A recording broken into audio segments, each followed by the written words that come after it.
And it's our Christmas special, and I should be wearing a Christmas shirt, but I forgot that it was our Christmas special. I got my Gideon Optics Christmas shirt. Crumpy, no audio. Your audio's gone. I know. I was putting away my AirPods. Ah. But yeah, I got mine today. Thank you, Gideon Optics. Thanks. Didn't have a chance to put it on because it not JSD or who. Well, I guess if it's a Gideon Optics shirt, it came from Gideon Optics. Yeah. Well, I got the package. I opened it up, but now I know what's in there. Mm-hmm. I got a bunch of Gideon Optics shirt. I still owe someone a Gideon Optics shirt, but I haven't got it out yet.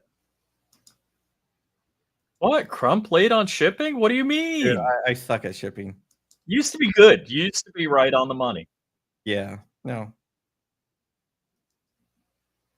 Got to get it out. But yeah, I see. But talking about Gideon Optics, there's Putang who works over there. I was reading one of the stories on Gideon Optics where someone tried to test their Gideon Optics to see if it's if it's EMP proof. And what they do? Put it in a microwave? Yes. Who did that? I don't know. Somebody. I guess they wanted a refund because I was gonna say, did Bob approve the refund on that? Because it was an EMP proof. But microwave. Well, I mean, a microwave isn't an EMP. I mean, there's actually test equipment for EMPs. You can buy an EMP generator. Yeah. Yeah, but a microwave isn't exactly. No, that just fries crap. That's not EMP. I understand that, Rich. But certain rednecks believe old microwaves are what you store stuff in to prevent the electronics from getting damaged from the EMP. And speaking of which, I mean, we had, or was it over the summer, we had several large solar storms that effectively did nothing. Yeah, an end of the world event. Well, they were more powerful than the 1800s event. Yeah, and a lot of people thought that it was, but the math didn't math. So I was always like, I don't think it will. The math is not mathing. The character of it. Yes, that's it. And I've always said, but like people are always like, no. You're not your expertise, that it's like, dude, but I'm an engineer and I can do math. Okay. Who knows what my background's supposed to be? Do you know what my background's supposed to be? Jove. But yeah, so I was like, but it just doesn't add up. And people are like, oh, you don't know what you're talking about. I was like, okay. And guess what? It happened, and nothing happened. So Frag Out, and shout out to Frag Out, who has done our logo for where's the box? Oh, here it is. Hold on. Big stretch. You sent me a gift. Where'd you send me a gift at, Ron Wayne?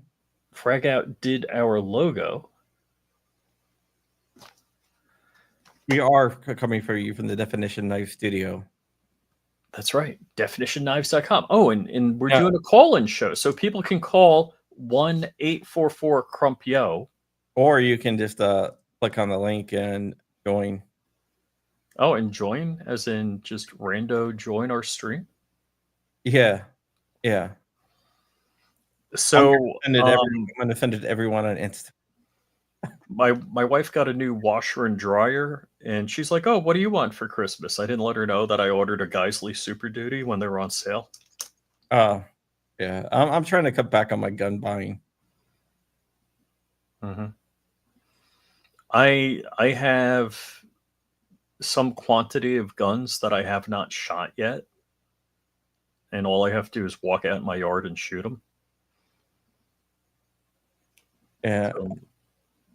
Oh, and our thoughts and prayers are with Christy Turtell. Her father passed. Oh no!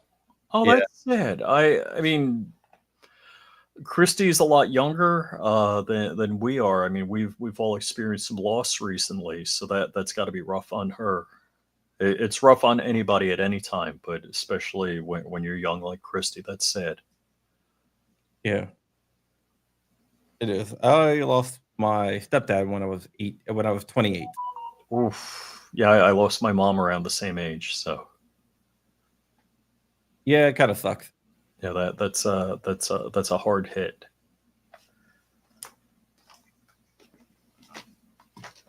Yeah, it does suck, but one of those things where it's part of life, right? Yeah, unfortunately, it's like, wow. I got something for you, Rich. What do you got? This might sound kind of weird, but follow me.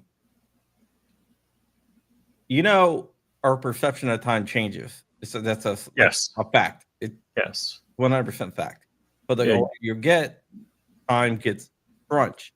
Yes. So let's say you're a vampire and you live forever. Uh-oh. In 1,000 years, would you be able to function? I guess not.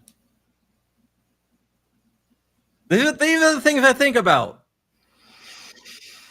Yeah, I mean, Crump and I, we did only have a brief conversation about quantum radar and China claiming they have, well, actually, China and Russia claim they have functional quantum radar, but I think they're BSing because just the mechanics behind quantum radar seem a little, it doesn't seem like it would be portable as a unit. Yeah, like what I said, right?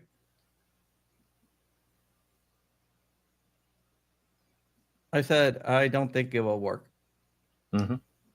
I mean, I think a beam of, a single photon is doable, but that's not how you look at an area and surveil an area. Yeah. And I got my 40 gig drive online now, so. And how many discs is that? It's 4. 4? Okay. Yeah, I got I've bought storage on sale. So there's in fact check me, Google it up yourself. There's a coding system on how things are priced at Costco. So they'll I always cruise by whenever I'm at Costco and look at, the USB drives that they have there.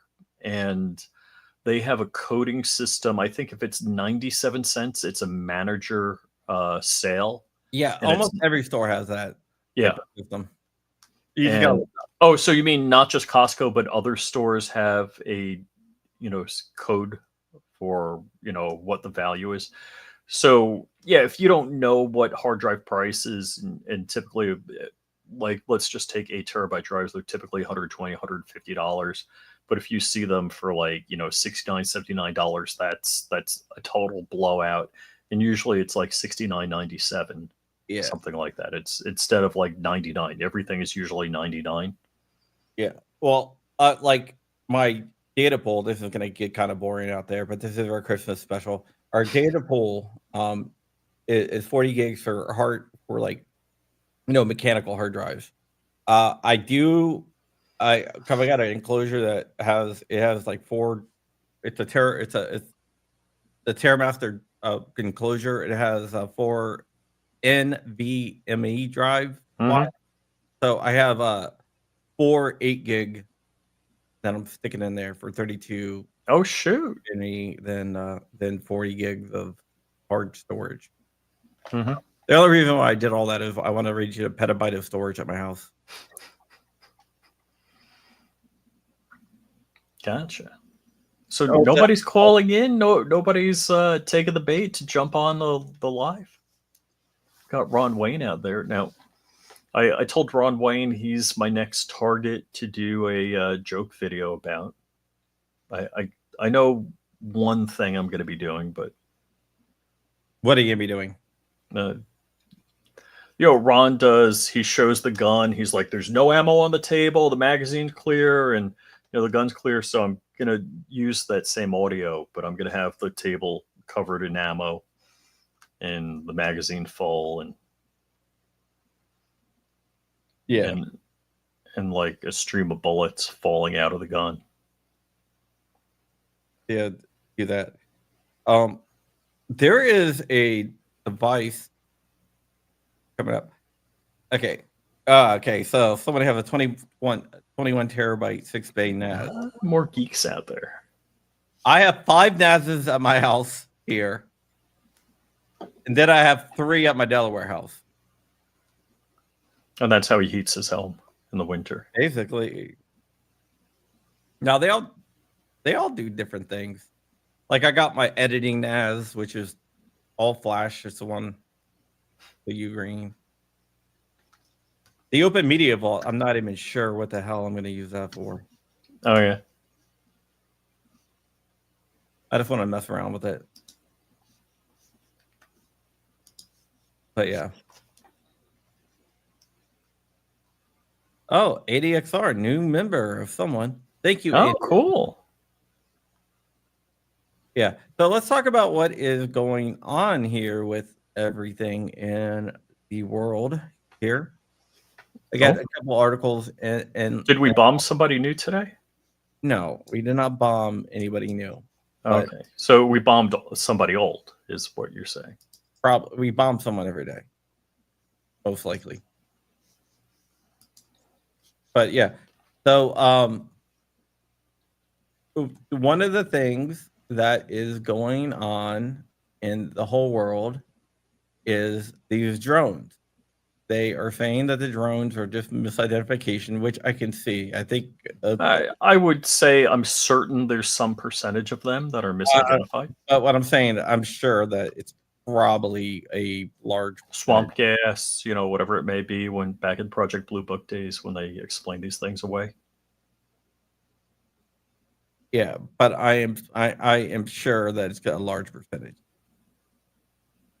I'm a little. So what I wanted to do is they do really wonderful Christmas lights in my neighborhood, or I should say not in my neighborhood, but in Palm Beach in general.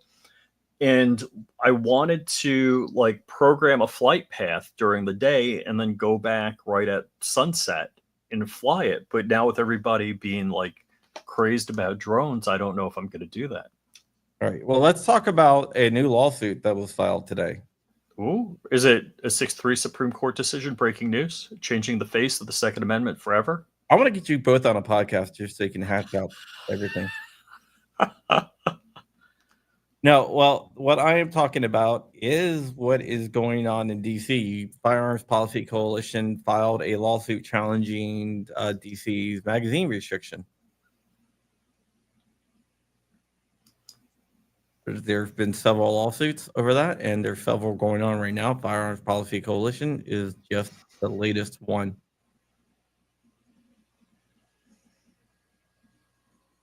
Okay, so what's the scoop on that?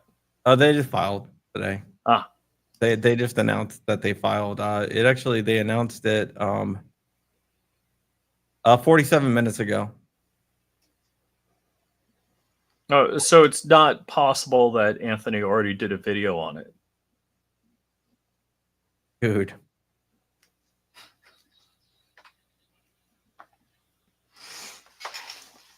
You're funny. Yeah, so 47 minutes ago. Maybe I should just change it to breaking news and go live again. Yeah. Now, 47 minutes ago, Firearms Policy Coalition filed a lawsuit against the DC magazine ban. Oh, very cool. You mean Dick Heller isn't in all that? I don't know. I don't think so, though. I would like to carry more than 10 rounds in DC.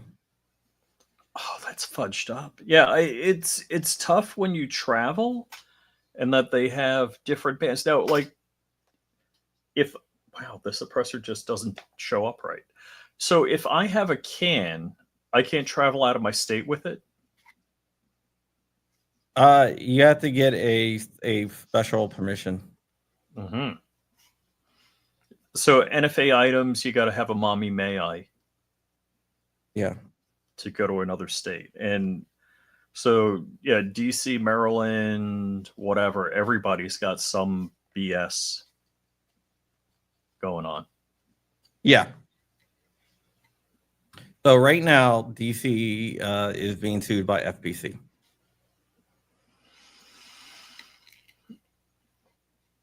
Which is definitely. And Polar Knight says every lawsuit needs a dick for those big punchlines. That is true. Dick has been a big help in the rights of Second Amendment. Oh yeah, Dick Heller, great And guy. we like Dick. I like Dick Heller as a person because he's a good guy. So Ron Wayne got it. Yeah. So my background is a background of my background. You are bizarre, Rich. That's all I gotta say. You are very bizarre. Boy, I just think it's funny having a background of a background, you know. Yeah, that's I don't know why you're messing around with backgrounds. So we can actually go over a little bit of this complaint here. Sure. All right, let me just do this, and let's go ahead and read it through.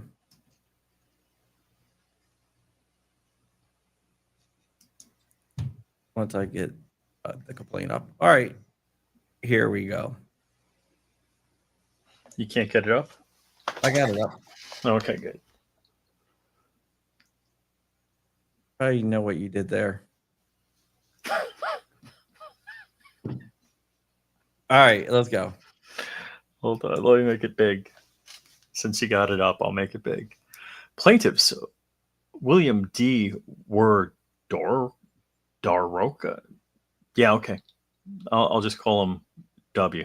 Just call him the plaintiff. Plaintiffs. Sue DC. Introduction. The Second Amendment of the United States Constitution guarantees the right of the people to keep and bear arms. U.S. Constitutional Amendment 2, as protected by this constitutional provision, plaintiffs and other law-abiding peaceable residents of the district have a fundamental constitutionally guaranteed right to keep common arms for defense of self and family and other lawful purposes. Despite this guarantee, defendants have enacted and enforced flat prohibition on the sale and or possession of common standard capacity magazines capable of holding more than 10 rounds. The district's ban and defendants' enforcement thereof denies individuals who reside in the district, including individual plaintiffs and plaintiff firearm policy coalitions, similarly situated members, of the fundamental individual right to keep and bear common arms. Standard capacity magazines do not give rise to unprecedented lethality. That's one of the arguments that DC has always made. That's why I say quotation marks. Oh, okay. Okay. The moderate variants have been widely available and commonly used for the last 100 years, if not longer, nor are they uncommonly dangerous, more than 700. Which is dealing directly with the Heller decision. Okay. Dangerous and unusual. Gotcha. More than 700 million of them have been produced and sold over the past 30 years, and at least 40 states have no restrictions at all on magazine capacity.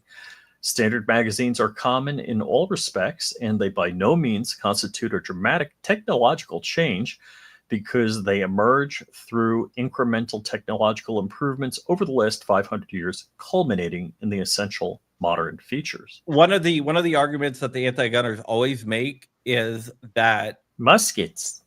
It is that it's a dramatic technological change that the founding fathers can never predict. That's why they said weapons. Yeah. I keep on going. They predicted ish. More than a century ago, the illegal use of protected arms to harm others is not an unprecedented societal concern. but was known to the founders and framers at the time of ratification and cannot overcome that these magazines are constitutionally protected and are overwhelmingly used by law-abiding citizens for lawful purposes.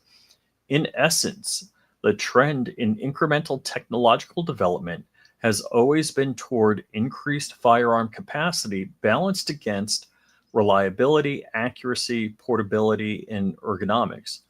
Over the past several centuries, this has led to the current status quo, relatively unchanged since 1960s, where the majority of handgun magazines have a capacity in excess of 10 rounds, and nearly half of all magazines in use today are rifle magazines with 30-plus round capacity.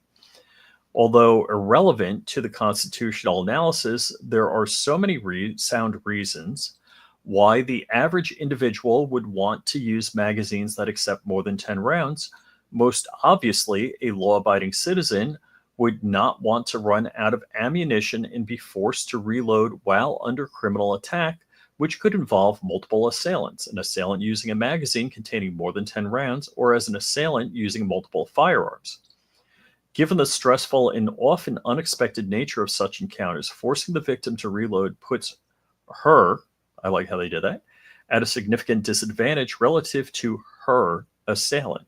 Moreover, criminals have plenty of time to prepare for their assault. Peaceable individuals must respond in the moment. All right, hold on for 1 second. All right, I just wanted to see something. All right.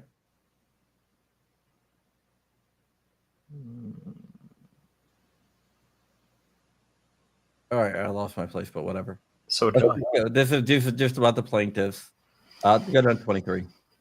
Okay, the district has criminalized firearms magazines capable of holding more than 10 rounds. No person in the district shall possess, sell, or transfer any large capacity ammunition feeding device, regardless of whether the device is attached to a firearm. For purposes of this subsection, the term large capacity ammunition feeding device means magazine up, they said belt, damn, drum, feed strip, or similar device that has a capacity of or that can be readily restored or converted to accept more than 10 rounds of ammunition. The term large capacity ammunition feeding device shall not include the attached tubular device designed to accept and capable of operating only with 22 caliber rimfire ammunition. And 3 years in jail, sucker. The Second Amendment to the United States Constitution provides a well-regulated militia being necessary to the security of a free state. The right of the people to keep and bear arms shall not be infringed. The very enumeration of the right to keep and bear arms takes out of the hands of the government, even the third branch of government, the power to decide on a case-by-case basis whether the right is really worth insisting upon. Basically saying that it's a right. So the DC Circuit Court previously upheld the laws at issue against the Second Amendment challenge, applying immediate scrutiny. So they're citing Heller. In short, the evidence demonstrates a ban on so-called large capacity magazines is likely to promote the government's interest in crime control in the densely populated urban area that is the District of Columbia. The New York State Pistol and Rifle Association versus Bruin, however, abrogated the decision and reaffirmed the applicability of the test articulated in Heller. In Bruin, the court rejected the two-step approach and applied Heller 2 as a one-step too many. Yeah, okay. It's one step too many. Basically, what this is saying. One step too many. Okay. Yeah, Heller basically. We're gonna skip all this. This is so two-step approach no good, one-step approach good. Yeah, Heller said before Heller you had intermediate scrutiny, which is the two-step test, which is weighing the right of the people versus the wants of the government. Basically, the government would say, "Well, we need this because of public safety, and therefore we can violate your rights." And Heller, Thomas said that the Second Amendment is not a second-class right, and you cannot pit on more restrictions on the Second Amendment than any other amendment.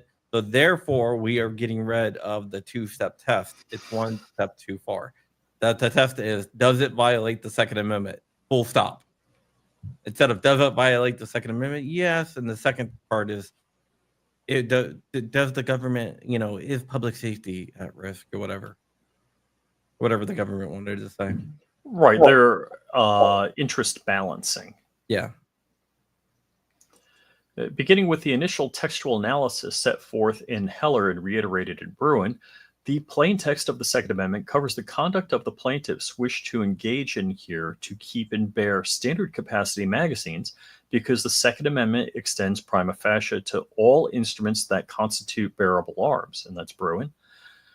Magazines are necessary for the operation of semi-automatic firearms, therefore they are arms, because to hold otherwise would allow the government to sidestep the Second Amendment with regulation prohibiting the possession of the component level Hansen VDC. Whereas the Second Amendment's plain text covers the individual's conduct, the Constitution presumptively protects that conduct. To justify its regulation, the government may not simply posit that the regulation promotes an important interest rather than, the government must demonstrate that the regulation is consistent with the nation's tradition of firearm regulation. Text, tradition, and history from the founding era, which most scholars understand to be the ratification date of the Second Amendment, which was 1791, although some people on the left argue that the correct date is 1868, which was the ratification date of the 14th Amendment.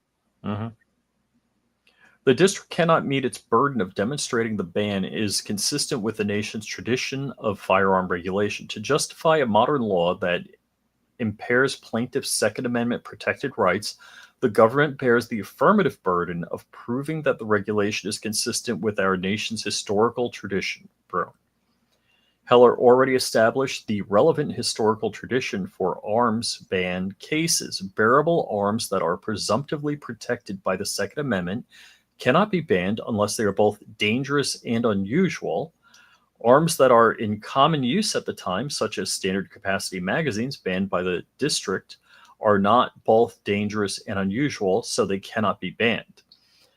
As a matter of law, any regulation that bans ownership of arms in common use for lawful purposes, including but not limited to self-defense, is inconsistent with the nation's history of firearms regulation, which permits only banning dangerous and unusual weapons not commonly used by law-abiding citizens, and thus violates the Second Amendment.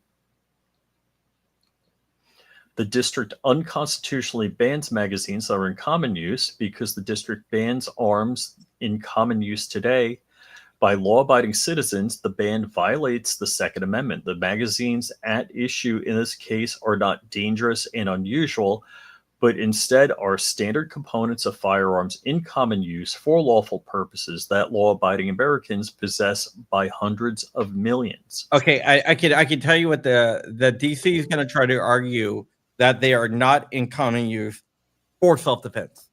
That's what they're going to try to argue. That's what they always argue. But just be aware of that. I don't even own a gun that has only a 10 round magazine. All right, keep on going.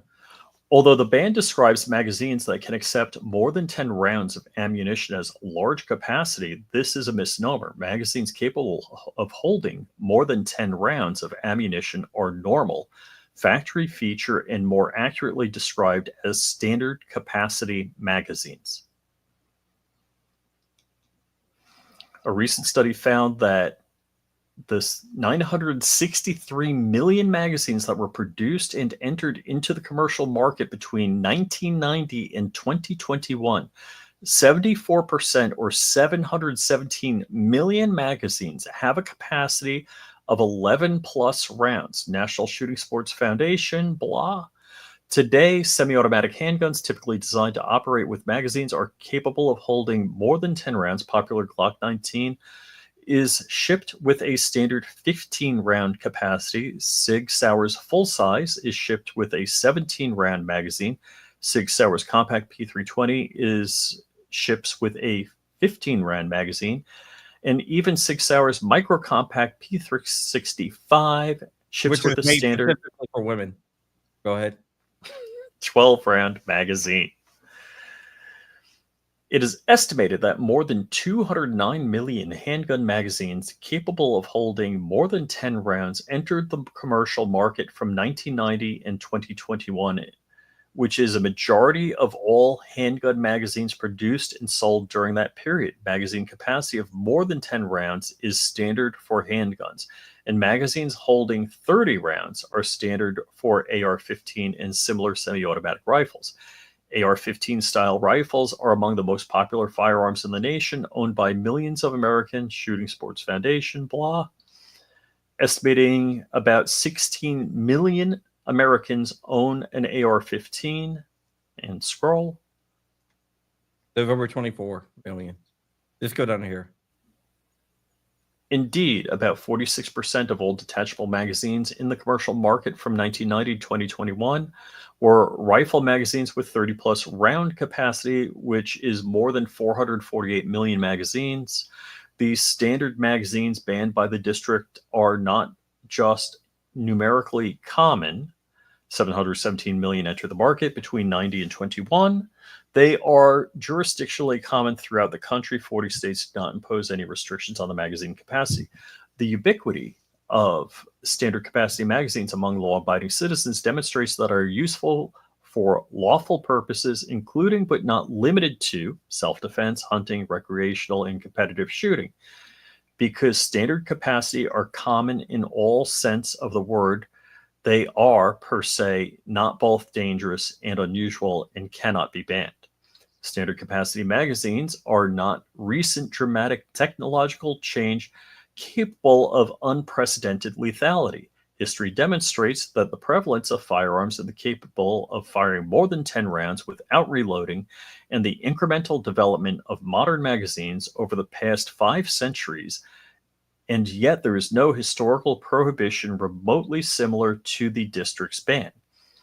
In line with the widespread possession and use of standard capacity magazines for lawful purposes, there is no historical tradition of prohibiting the possession, purchase, transfer, manufacture, or sale of such magazines.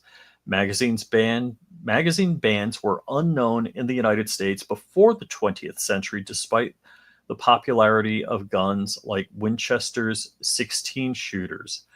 Bans like the district's are recent phenomena. Indeed, until the ban was put in place, the district did not restrict possessing, purchasing, manufacturing, transferring, selling standard capacity magazines.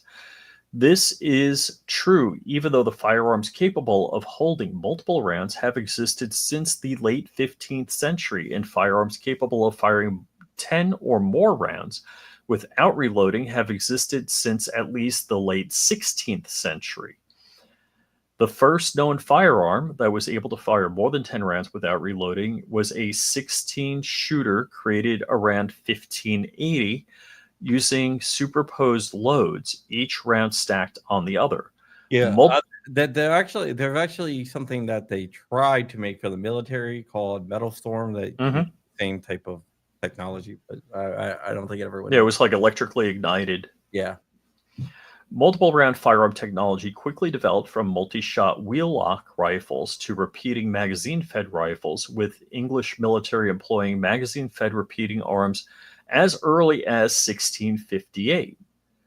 Let's see, citation. The now famous Puckle gun, or defense gun, was patented by James Puckle in 1718 in England, and operating using a set of chambers ready charged to be slipped on when the first set were pulled.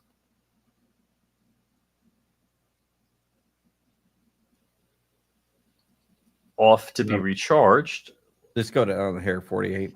Firearms capable of firing multiple rounds without reloading were well known to the founding generation. In 1777, Joseph Belton demonstrated a repeating rifle that could hold 16 rounds of ammunition to members of the Constitutional Congress. Robert held the Belton system, 1758, 1784 to 86, America's first repeating firearms. Belton also informed Congress that he could equip his rifle with as many 20 rounds at a time. As other examples, Merriweather and Lewis carried a Girandi air rifle with a 22-round tubular spring-loaded magazine. Yeah, that's an interesting magazine. You should have wind it. Oh, okay. On this famous expedition with Lewis and Clark, let's see. While the district may attempt to argue that these earlier firearms were never in common use, repeater firearms were extremely popular in the 19th century and came in many forms. New York Evening Post in 1821 lauded Isaiah Jennings for the inventing a repeater important for both public and private use, whose number of charges may be extended to 15 or 20. Newly invented muskets. I can go down here. Okay.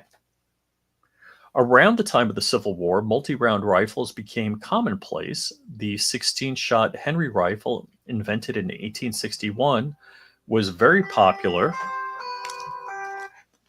Soon after, in 1866, the extremely popular Winchester Model 1866 was first produced, and the standard model could hold 15 rounds in the magazine with one in the chamber.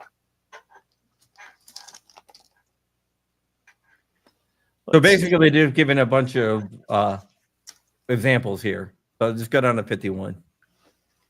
Even if the court determines there were dramatic technological changes in the realm of magazine development leading to widespread adoption of standard capacity magazines, rather than incremental changes evidenced by centuries of advancement, such changes occurred more than 100 years ago and are insufficient to support the district's ban on them so long after the fact. It basically ran out of time.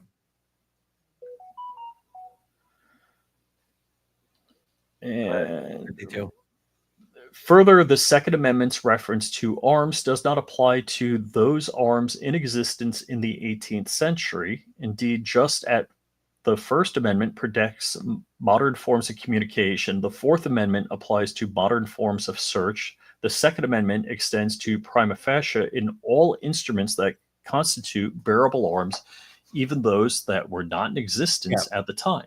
Because if you allow the argument to be made it's only existence at the time, then speech through radio, TV, the internet, things using everything not using a period correct printing press would not have First Amendment protections.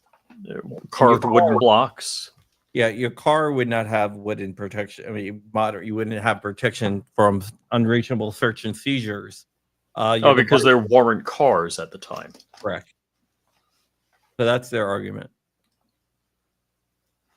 53. Proponents of bans like the district's ban often seek to justify them based on a concern with public mass shooting events.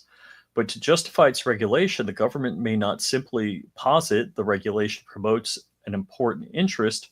Rather, the government must demonstrate that regulation is consistent with the nation's tradition of firearm regulation, according to Bruin, pointing to illegal and despicable use of firearms to harm innocent people does not demonstrate a historical tradition of regulation. In fact, violence perpetuated with firearms is not a new phenomenon to this nation.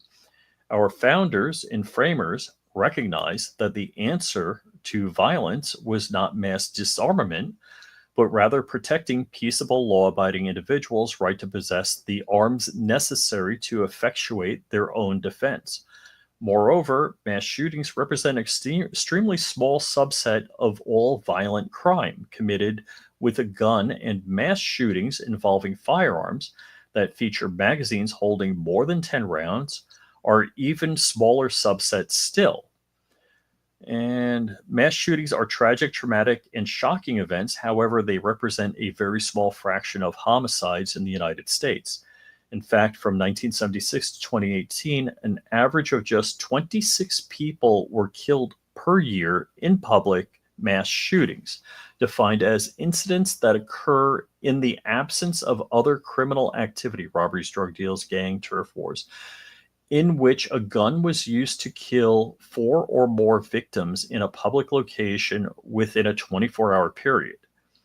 And that is lower than the number of individuals killed each year by lightning strikes and significantly lower than the annual number of people injured by lightning strikes. How dangerous is lightning? National Weather Service. Furthermore, there is no convincing empirical evidence that the district's magazine ban will have any impact at all on mass shootings, and explaining that it is hard to draw definitive conclusions about the effectiveness of state assault weapon bans, in part because the impact of such laws is likely undetermined to some degree by the influx of assault weapons from other states. Moreover, and even though it is not a burden assumed by the plaintiff here, nor the basis for the defense available to defendants, there is no reliable proof that restrictions on new manufacturing or sales of standard capacity magazines will reduce violence involving firearms. Between 1994 and 2004, federal law prohibiting the possession or transfer of magazines holding more than 10 rounds of ammunition, though is exempted for magazines lawfully possessed before the law's enactment. A report prepared for the U.S. Department of Justice assessing the effectiveness of the law concluded we can not clearly credit the ban with any of the nation's recent drop in gun violence.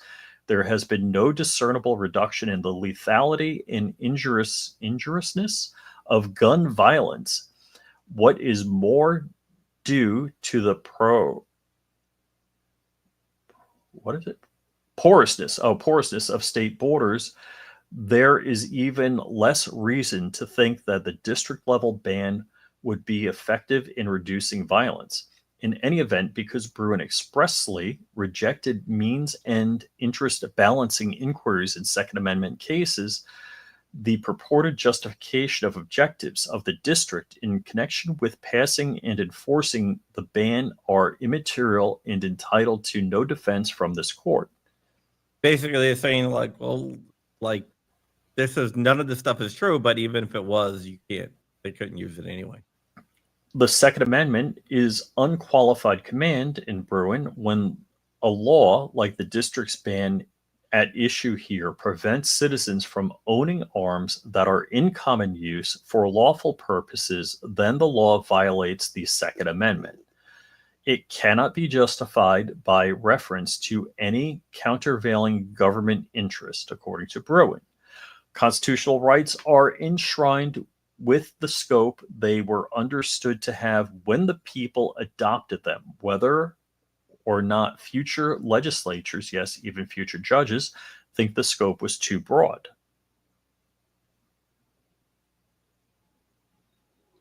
The enshrinement of the right to keep and bear arms in the Second Amendment has necessarily taken such policy choices off the table, yet it is precisely how the district's ban operates, arbitrarily limiting and disadvantaging law-abiding citizens in the exercise of their fundamental Second Amendment rights in the district. Unless and until enjoined, the defendant's active administration, implementation, and enforcement of the district's ban on the possession, sale, transfer of so-called large capacity magazines has violated and will continue to violate the plaintiff's fundamental individual right to keep and bear arms. The plaintiff lives in the district and is licensed to carry a concealed weapon within the district and is also licensed to carry concealed in neighboring states. He carries a firearm in the district for self-defense, particularly in areas with high crime rates. He keeps firearms in the home for self-defense and other lawful purposes. He wants to and intends to exercise his right to keep and bear standard capacity magazines in the district, but he cannot do so because of the ban and the district's threat of enforcement thereof.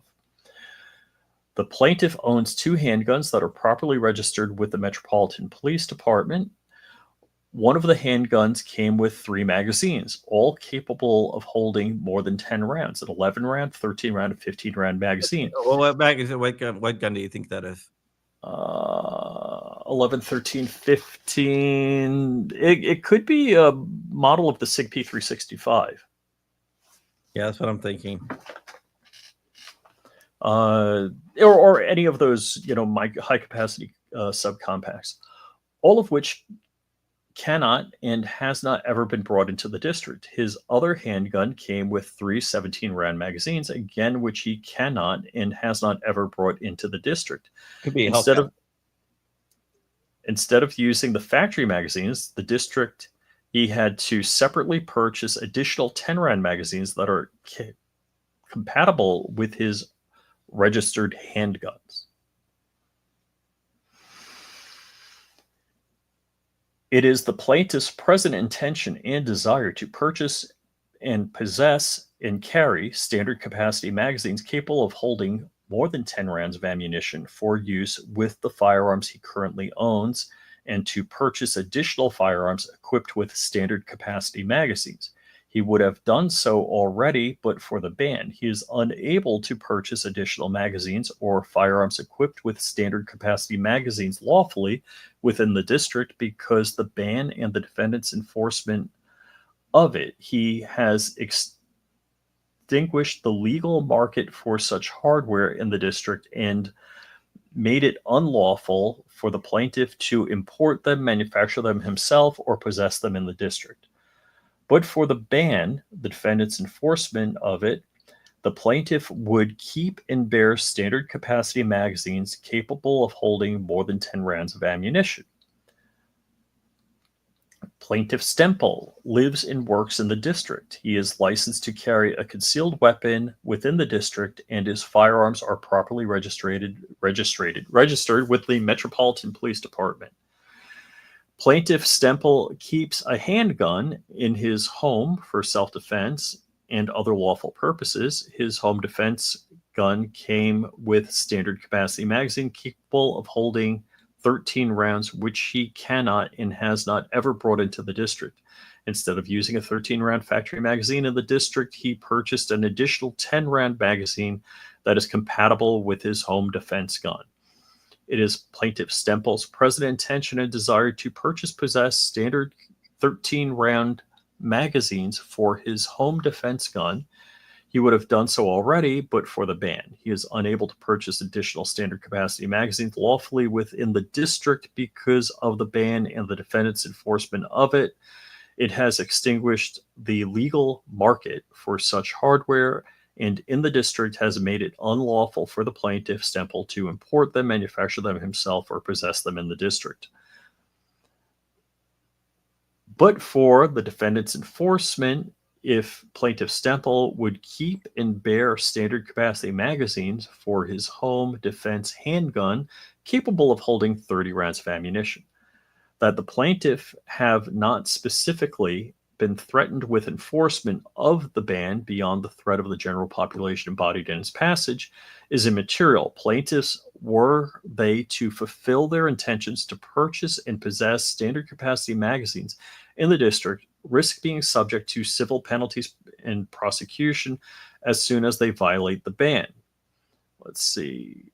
In a pre-enforcement challenge, an actual arrest, prosecution, other enforcement action is not a prerequisite to challenge the law. Rather, a plaintiff's... What they might say, DC might say, well, they don't have a real threat of being prosecuted. Right. They basically challenging the standing. It's like, well, Yes. you haven't been subject to the law or the bad side of the law. You haven't been arrested, so Yep.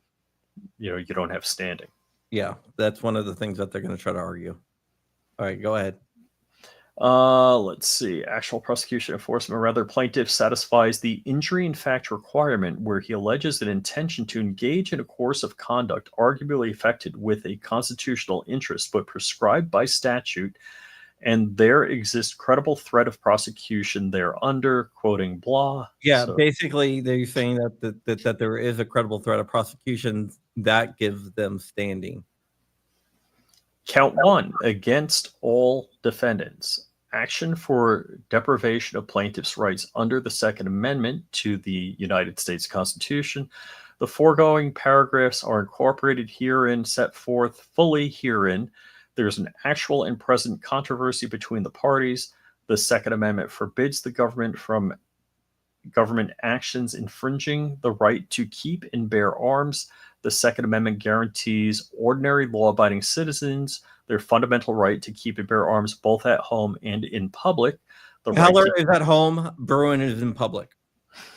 Aha. The right to keep and bear arms includes, but not limited to, the right of individuals to acquire, possess, and lawfully use common arms for all lawful purposes, including self-defense, and naturally extends to the parts necessary to operate the firearms, including magazines. The district arbitrarily labels standard capacity magazines capable of holding more than 10 rounds as large capacity magazines, and bans them despite the fact that they, along with the firearms with which they are compatible, are in common use for lawful purposes. More, there is no well-established representative historical tradition of this sort of firearm regulation in the United States during the relevant time period. And the law creates a cause of action against the government actors who deprive individuals of federal constitutionally guaranteed rights under color of law. Defendants individually and collectively acting under color of law at all relevant times have deprived residents of the district, including the individual plaintiffs and plaintiff FPCs, DC resident members, of their fundamental constitutionally protected rights through the defendant's enforcement of the ban.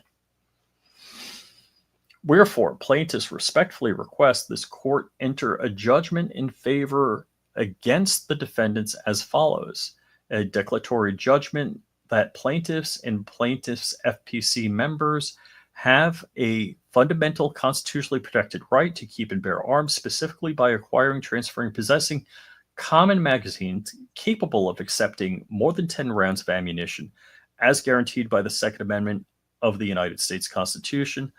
A declaratory judgment that the district's ban and all related regulations, policies... We can skip all this. Basically, they want a judgment saying that, to knock down not only this, but also say that they cannot enforce it in a permanent injunction against them enforcing it, and they want attorney fees and whatever else the court decides to give them. Give us money. Above that. Cool. Yeah, so there you go. Now, what court is this in? The DC District Court. So DC District Court has no intentions on, granting this. No, you never know. Are there members of the DC District Court that are more conservative? And Merry Christmas, perps. Yeah, the DC District Court, it depends on what judge they get. It hasn't been assigned a judge yet. Mm-hmm. So it depends on the judge. So they could pick. So roll of the dice. They get a favorable judge. This could get they could get what they want, but then it could go en banc in the district court, and then they get no. There's no en banc in the district. Oh, okay. It would go to a 3-judge panel at the DC Circuit Court of Appeals. Okay, and then they could strike it down, and then it would go to the Supreme Court. Correct. Well, no, then it would go to en banc. Oh, okay. So Circuit Court, en banc, Supreme Court. District Court, Circuit Court, Circuit Court panel, Circuit Court, en banc, Supreme Court. But they could skip the en banc of the DC Circuit Court and go directly to the Supreme Court. But if DC loses, I don't see them doing that. Interesting. And so it's unfortunate that there are so many steps to get to the Supreme Court, although largely necessary because they can't take, hundreds of cases a year. The saying a right delayed is a right denied, which is really a pain in the ass. Correct. Yeah, so it depends on what judge they get. There are some that's more liberal than others. Like, for example, there's a bunch that were appointed by Barack Obama. Mm-hmm. So that could be an issue. But there's also a couple of Trump appointees too, I believe.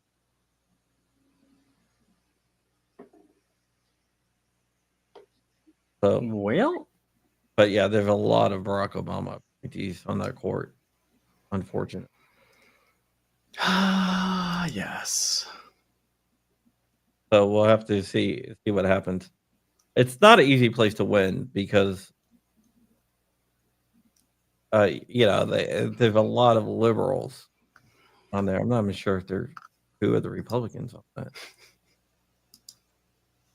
I think I don't know, but yeah. So we're gonna have to see. Like if McFadden, for example, is a good judge, but there's a lot more bad judges than there are good judges on there. So if they get McFadden, I'll be happy.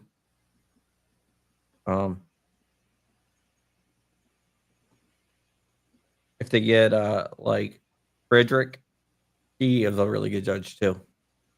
Gotcha. But there's a lot of bad judges as well.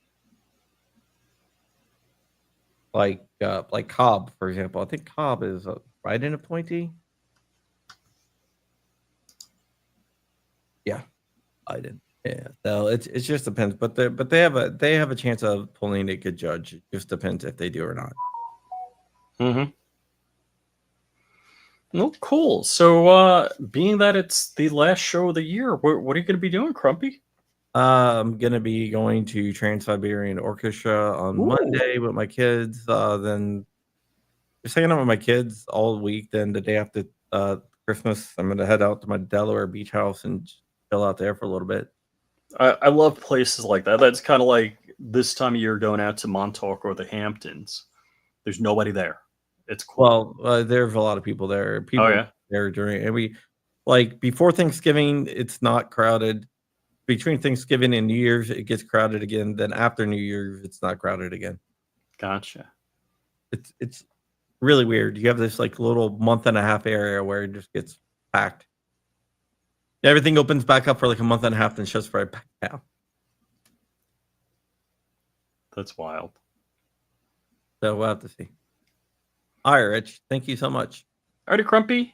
Merry Christmas. Merry Christmas to everyone. And I will be doing regular videos, but this is the last live stream for John Crumpet Live. No more shows until next year. Ooh, are we all going to be on Shooting Gallery New England show tonight?